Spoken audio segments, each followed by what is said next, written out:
So before we get into the story, I would like to give some thanks to some other YouTubers. Now, these people have in no way asked me to promote them, asked me to shout them out, or anything. They're just some people who have helped me out with some projects in the past and have helped me out with this current project, and I would like to acknowledge that. First off, I want to thank Jack Cole for posting a video over free video editing software. Now, you'll probably remember in my first video, it wasn't that great. It was just kind of an introductory video, and I was talking about my older editing software, which was Adobe Premiere, absolutely crashing and burning. So I had to make that video with one from the Microsoft Store, and it wasn't that great, and there was a watermark on it, and it was a mess. But I found Jack's video where he talks about 4 open source, which means free, video editing softwares that anybody can download, that anybody can use, and they're really good, and he highly recommends all of them. So I downloaded 3 of them, and of those 3, I really like Shotcut. I would recommend Shotcut. It's really good. It's pretty easy to use, and it's actually what I edited this video and Origins on, and I'm really impressed with it. I'll have a link to Jack's video in the description, so definitely check that out if you're really thinking about starting a YouTube channel and or wanting to get into editing, but you don't want to pay anything for a good video editing software. I would really check out that video, and subscribe to Jack while you're there too. Second, I would like to thank Shrouded Hand. Now, Shrouded Hand and I go back a few years. I made a response to one of his videos, and he shouted me out on my old channel, which is no longer a thing. It's gone. All of it's gone. But he shouted me out, and then a lot of his fans started subscribing to me. And since I deleted my channel, he and I have been talking amongst ourselves, and I've decided to come back to YouTube. And there's been many comments on his shout out video of people asking, "Hey, we can't find him. Where's he at?" and all this stuff. So yeah, I would like to thank Shrouded Hand for his support over the years, as well as all the people who are asking about me. So thanks to you guys so much. I'm back. Thank you, Shrouded Hand. Thank you, everyone. You all rock. I also want to thank Cheeky Jones for engaging with my videos and all that stuff, liking my videos and commenting on them. That really means a lot. So thank you for your support. Thank you for subscribing. Thank you for engaging. It's really cool to be able to do that, and I'm glad that you're actually taking stuff away from my videos and are being a part of the conversation. So to these 3 YouTubers, I'll have links to all of their stuff in the description. Definitely go subscribe, show them some love, and yeah, just let's keep it all going. But that'll do it for the intro and all of that stuff. Let's get into the story. When my parents married, they never thought of having any children.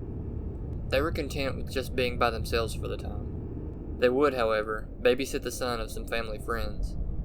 From talking to them about Buddy, he was a very happy and playful boy, always smiling and playing as most young kids would. It didn't take long for my parents to get attached to Buddy and grow accustomed to having him around. There was, however, a serious health problem that Buddy had.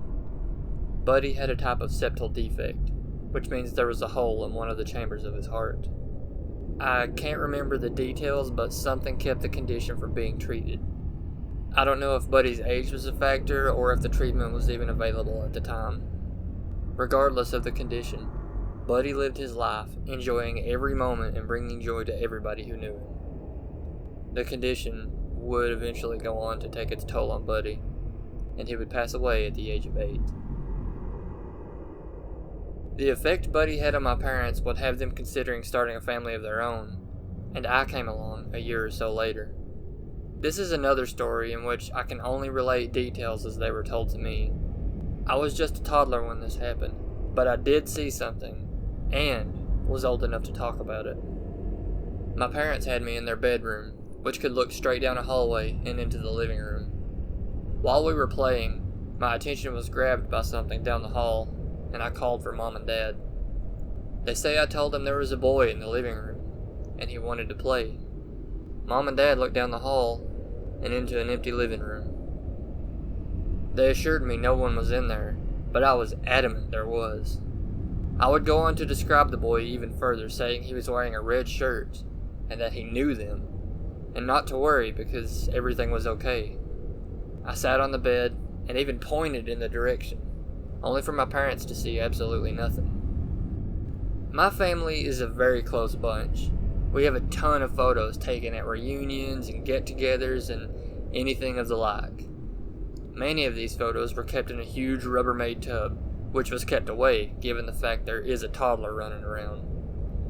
Let's face it, aside from the obvious safety concerns, the idea of a toddler finding some precious memories like this and potentially damaging them is also one of very valid concern. Because of this, the photos were kept away from me. Sometime later, Mom and Dad would pull out the Rubbermaid tub and be going through photos showing me some family members who had long since passed. In the large pile of photos, one in particular caught my attention and I pointed it out. It was the only photo my parents had of Buddy. When I saw the photo, my parents tell me I identified Buddy as the boy who wanted me to play the other day. In this photo, Buddy was wearing a red shirt. My parents were completely taken aback by this. I saw a boy in a red shirt who wanted to play. Everything is okay because he knew my parents, and a short while later, I would find a photo of Buddy, whom my parents had kept and grown very fond of. And in this photo, he's wearing a red shirt. Taking all that information into account, my parents still truly believe that I did see Buddy that day. Since this happened, Buddy hasn't made his presence known. Maybe he made an appearance to get to know me or to let Mom and Dad know that he was okay and was still watching over them. Who knows? If you've ran into the same sources I have, there's no doubt you've heard countless stories about toddlers seeing ghosts or angels or something that their parents couldn't. It's really hard to tell with how active and imaginative toddlers are. It's also near impossible to recall something like this from memory due to infantile amnesia. However, I do believe there are things children can see that others can't, similar in a way that animals can sense things that their owners can't. I do wonder if there is a way to scientifically document something like this happening. The only real question, aside from whether or not it would actually work, is one of ethics. And even though there are certain questionable things captured on baby monitors, it's still up in the air. On the flip side of all this, even though I would like to see proof, I do wholeheartedly believe that there are things that some people just aren't meant to experience. Maybe that's what happened. So this was a somewhat depressing story, and I do apologize for that. But let me know what you think. Have you had a similar experience?